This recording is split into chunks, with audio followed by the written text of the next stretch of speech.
മുഖ്യമന്ത്രി ഏക്നാഥ് ഷിൻഡെ അടക്കമുള്ള ശിവസേന എംഎൽഎമാരുടെ അയോഗ്യതയിൽ സ്പീക്കറുടെ തീരുമാനമുടൻ. അതേസമയം സ്പീക്കറുടെ നിഷ്പക്ഷത ചോദ്യം ചെയ്ത് ഉദ്ധവ് താക്കറെ വിഭാഗം സുപ്രീം കോടതിയിൽ അപേക്ഷ നൽകിയിട്ടുണ്ട്. 34 പരാതികളിലായി 54 എംഎൽഎമാരുടെ അയോഗ്യതയിലാണ് തീരുമാനമെടുക്കുന്നത്. പി ബസന്ത് ഡൽഹിയിൽ നിന്ന് വിവരങ്ങളുമായി ചേരുന്നുണ്ട്. ബസന്ത്, സ്പീക്കറുടെ തീരുമാനം എപ്പോൾ പ്രതീക്ഷിക്കാം? അല്പസമയത്തിനകം സ്പീക്കറുടെ തീരുമാനം ഉണ്ടാകുമെന്നാണ് അറിയുന്നത്.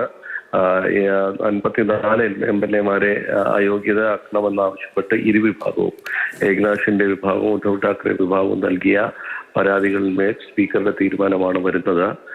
ഇത് ഉദ്ധവ് താക്കറെ വിഭാഗത്തിന് എതിരായിരിക്കും എന്നുള്ളൊരു സൂചനയാണ് ഇപ്പോൾ വരുന്നത്. ഇത് മുന്നിൽ കണ്ടുകൊണ്ട് ഉദ്ധവ് താക്കറെ വിഭാഗം സുപ്രീം കോടതിയെ സമീപിച്ചിട്ടുണ്ട്. കഴിഞ്ഞ ദിവസം രാത്രി സ്പീക്കറുടെ നിഷ്പക്ഷതയിൽ ഞങ്ങൾക്ക് വിശ്വാസമില്ല എന്ന് വ്യക്തമായിക്കൊണ്ടുള്ള ഒരു തീരുമാനം, ഒരു അപേക്ഷയാണ് നൽകിയിരിക്കുന്നത്. ഏതായാലും അല്പസമയത്തിനകം ഇത് സംബന്ധിച്ചിട്ടുള്ള തീരുമാനമുണ്ടാകും. 2022 ജൂലൈ മാസത്തിലാണ് ഏക്നാഥ് ഷിൻഡെ ശിവസേന വിട്ട് BJPയോടൊപ്പം ചേർന്ന് മഹാവികാസ് അഘാഡിയെ തകർത്ത് പുതിയ സർക്കാർ രൂപീകരിച്ചത്.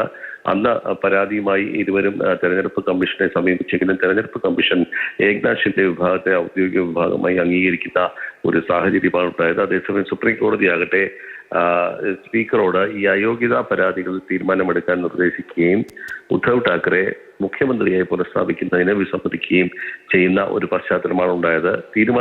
ഈ സ്പീക്കറുടെ തീരുമാനം നീണ്ടതോടെ സുപ്രീം കോടതി വീണ്ടും ഇടപെടുകയും ജനുവരി 10-നകം ശിവസേനയുടെ ഈ പാർലമെന്ററി പാർട്ടിയിലെ പിളർപ്പിൽ തീരുമാനമെടുക്കാൻ നിർദ്ദേശിക്കുകയായിരുന്നു.